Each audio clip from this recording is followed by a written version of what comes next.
Hola chicos, vamos a continuar con la clase de química analítica. Como vimos hasta el momento, en la mayoría de los procedimientos experimentales se gasta mucho esfuerzo para reunir los datos y la mayoría de ellos son datos cuantitativos. Esto quiere decir que se derivan de mediciones. Cuando se realiza cualquier medición, es necesario considerar que se puede cometer errores y es importante desarrollar habilidades para evaluar los datos y sacar conclusiones que estén realmente justificadas. Para ello, vamos a ver qué significa exactitud y precisión. Los términos exactitud y precisión, que en una conversación ordinaria se utilizan muchas veces como sinónimos, se deben distinguir con cuidado en relación con los datos científicos, ya que no significan lo mismo. El término exactitud hace referencia a la cercanía del valor medido con el valor verdadero o aceptado. La comparación se hace con frecuencia basándose en una medida inversa a la de la exactitud, que es el error. Mientras más pequeño es el error, mayor será la exactitud. Bien sea en una medida directa, las que nos da el aparato, o indirecta, mediante una fórmula, existe un tratamiento de los errores de medida. Podemos distinguir dos tipos de errores que se utilizan en los cálculos: el error absoluto y el error relativo. En cuanto al error absoluto, es la diferencia entre el valor de la medida y el valor tomado como exacto. Puede ser positivo o negativo, según si la medida es superior al valor real o inferior. Tiene unidades las mismas que la de la medida. Acá podemos observar un ejemplo. Si un analista encuentra 20,44% de hierro en una muestra que en realidad contiene 20,34%, el error absoluto es 0,10%. En cuanto al error relativo, es el cociente entre el error absoluto y el valor exacto. Si se multiplica por 100, se obtiene el tanto por ciento de error. Al igual que el error absoluto, puede ser positivo o negativo según lo que sea el error absoluto, porque puede ser por exceso o por defecto, y este no tiene unidades.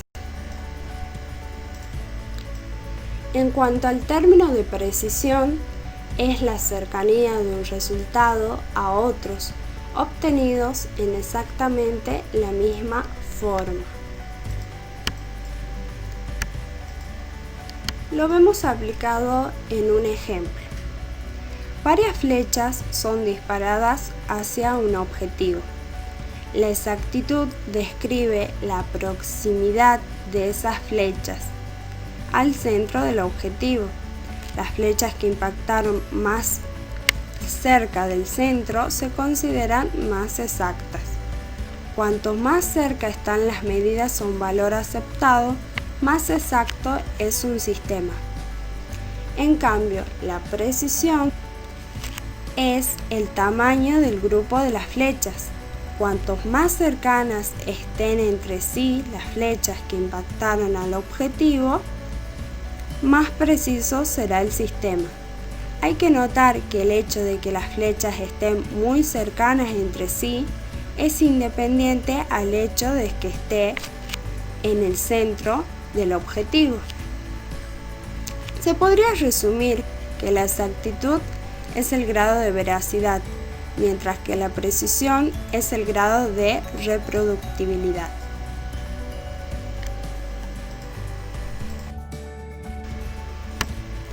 Vamos a ver dos tipos de errores. El error sistemático, también denominado determinado, son aquellos errores que pueden ser atribuidos a causas definidas y afectan la exactitud del resultado. De acuerdo con su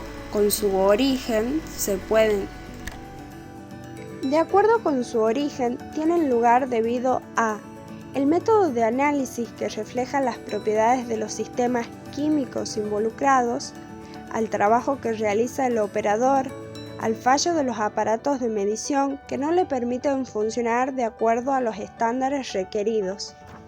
Un ejemplo puede ser: el analista tiene una mala técnica en la balanza. Dentro de los errores determinados existe otro tipo de error que es el instrumental. Es muy fácil de determinar en los instrumentos de medida analógica. Dicho error se estima de la siguiente forma: E es igual a A sobre 2, donde A es la apreciación del instrumento y puede determinarse a partir de la diferencia entre las lecturas de dos valores marcados en el instrumento y el número de divisiones que existen entre ellos. El error aleatorio, también denominado indeterminado, surge de variables que no se pueden controlar, por lo que es imposible de evitar, y este afecta la precisión de los resultados. Tal y como venimos estudiando hasta el momento, los instrumentos de medida, al medir cualquier magnitud, siempre se cometen errores, pero no solo los cometemos al leer los datos de los instrumentos de medida, sino también en los resultados de las operaciones aritméticas en las que se ven involucrados números decimales. En este apartado nos centraremos en cómo tratar los datos obtenidos para que nuestros cálculos sean los más exactos posibles. En concreto, nos centraremos en el significado de cifra significativa y qué es el redondeo y cómo se usa. ¿Están listos? Allá vamos. Al realizar una medición con instrumentos de medida, este nos devuelve un valor formado por una serie de cifras. Dichas series de cifras reciben el nombre de cifras significativas. Se la denomina como el conjunto de dígitos que se conocen con seguridad en una medida. De todas las cifras significativas, siempre la última estará afectada por un error. Por esta razón, al resto de cifras se las consideran como cifras exactas. Podemos ver en el termómetro digital, utilizan tres cifras significativas.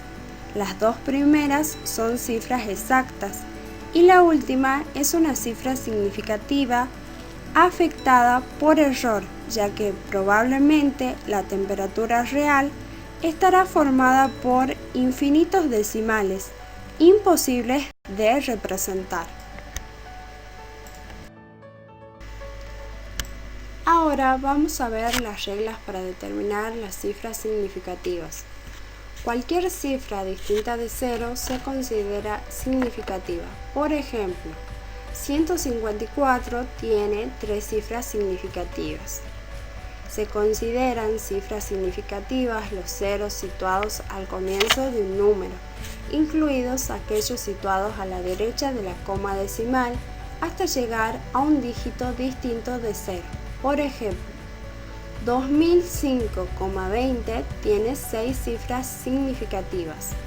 Sin embargo, no se consideran cifras significativas los ceros situados al comienzo de un número, incluidos aquellos situados a la derecha de la coma decimal, hasta llegar a un dígito distinto de 0. Por ejemplo, 0,0000560 tiene tres cifras significativas, 560. Tampoco se consideran significativos los ceros situados al final de un número sin coma decimal, excepto si se indican con un punto. Por ejemplo, 450 tiene dos cifras significativas. es decir, 45.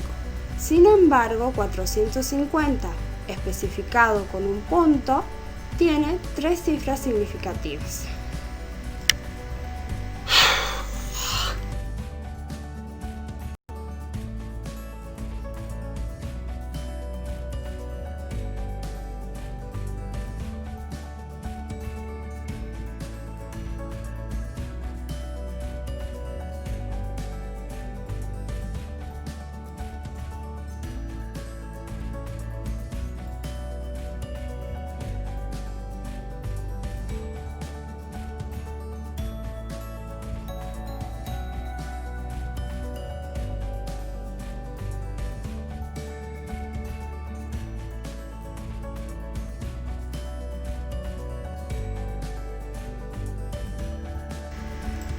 Ahora vemos qué es el redondeo. Es el proceso de eliminar las cifras situadas a la derecha de la última cifra significativa. Realizamos el redondeo, por ejemplo, cuando en una operación matemática obtenemos valores excesivamente grandes y queremos reducir el número. Al igual que existen las reglas para las cifras significativas, existen para el redondeo. Cuando el primero de los dígitos descartados es 5 o mayor que 5, la cifra anterior se aumenta en una unidad. En el ejemplo que podemos observar aquí, se redondea a 4 cifras significativas. Como la quinta es 7 mayor que 5, el número anterior aumenta en una unidad, quedando 45.37. Cuando el primero de los dígitos descartados es menor que 5, la cifra anterior se mantiene igual. En este ejemplo se redondea a 5 cifras significativas. Como la sexta cifra es 3 menor que 5, el número anterior queda en la misma unidad, quedando 123,64. Cuando sumamos o restamos, el resultado debe tener el mismo número de decimales que el valor que menos tenga. Por ejemplo, 12,07 más 3,2, como el número de decimales 0,7 es menor que 2, nos da como resultado 15,27. Cuando multiplicamos o dividimos, el resultado debe tener el mismo número de cifras significativas que el valor que menos tenga. Como podemos observar, las cifras significativas menor en estos dos números es 3,2. Por lo tanto, nos da como resultado 39 y no con números decimales, ya que 3,2 tiene solamente 2 cifras significativas. Bueno chicos, espero que hayan podido comprender. Ahora toca poner en práctica. Muchas gracias por su atención y nos encontramos virtualmente en el próximo video. Saludos.